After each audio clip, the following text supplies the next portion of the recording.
Kale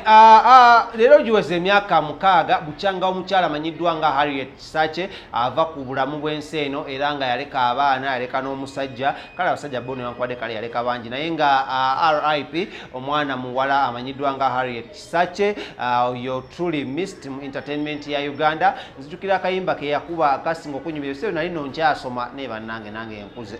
nali nkyasoma yakuba akayimba ye bakayita batya kankajjukire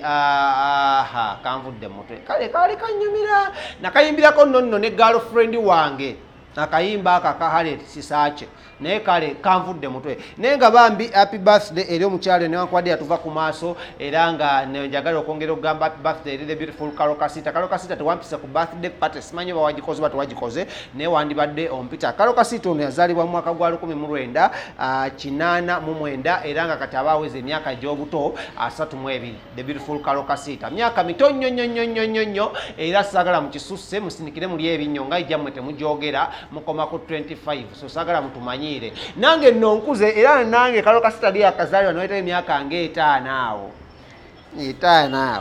nenzaalibwa mu gwa 1994 ne bannange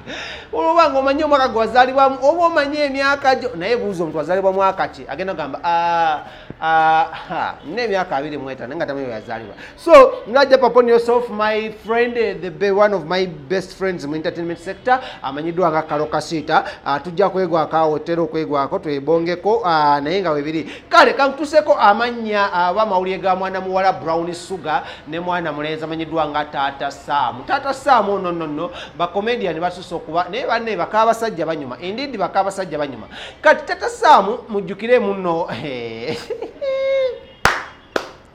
okayada kadada Taata Sam yazadde abalongo nga yabazadde mu Brown Sugar. First of all guno sigwe mulundi ogusoose okubanga Brown Sugar azaala abalongo guno mulundi gwa 2 oba gwa 3 nga Brown Sugar azaala abalongo era munnange batadde ebifaananyi ku Facebook ne ku Twitter ne ku social media ez'enjawulo oluvannyuma lw'okubanga ate munnange bamusindikidde ebifaananyi bino nange babinsindikidde Brown Sugar nangamba sobola kwogera ne first of all basukka netugaba Brown Sugar azadde omwana omu era omwana ono n'abuuka nengamba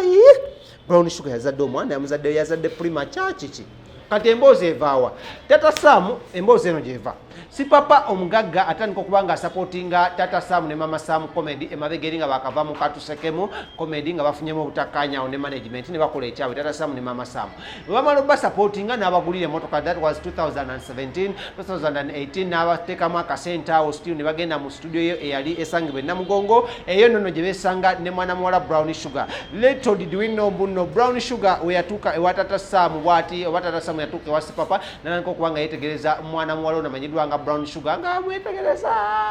nga mulaba ngeno Brown Sugar bagamba si papa munnange ezinyaka nnyo bufirimu bwa Taata Sam bunziriremukko awo batandikira kati ebabegaawo mu karantini we yatuukira bano badde bazannya bombi comedy era nga munnange embeera ebadde etambula nga yakayisanya wanne wali nga beeyagala kati munnange ebifaananyi bino byagenza okulinkinga nga Brown Sugar najjakwa ne bagamba alina olubuto naye tetumanyi taata w'olubuto yaani nennako mukwano gwange abeera okumpi ne si papa ono nonno yagezaako pipinga mu simu ya si papa n'alabamu message nga si papa ayogera ne Brown Sugar nagamba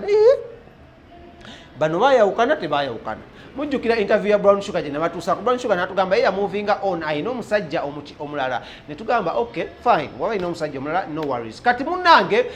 obutakulwisaayo eyo kansoke nkulage ku bifaananyi bya Brown Sugar ne Taata Sam nga tebannazaala nga bazannyira bu comedy bonna nga munnange Taata Sam yetafuddeeyo kulaba mbunno oba ki ekigenda mu maaso era Taata Sam lwaki yazadde mu Brown Sugar ngenda komawo nkubuulire lwaki Taata Sam tannakkiriza mbunno yabbye muka musajja era n'atugamba naye bannange mwadde mwagala kasuke kulaga ebifaananyi bino tukomewo olabe erugendo no gye lwava.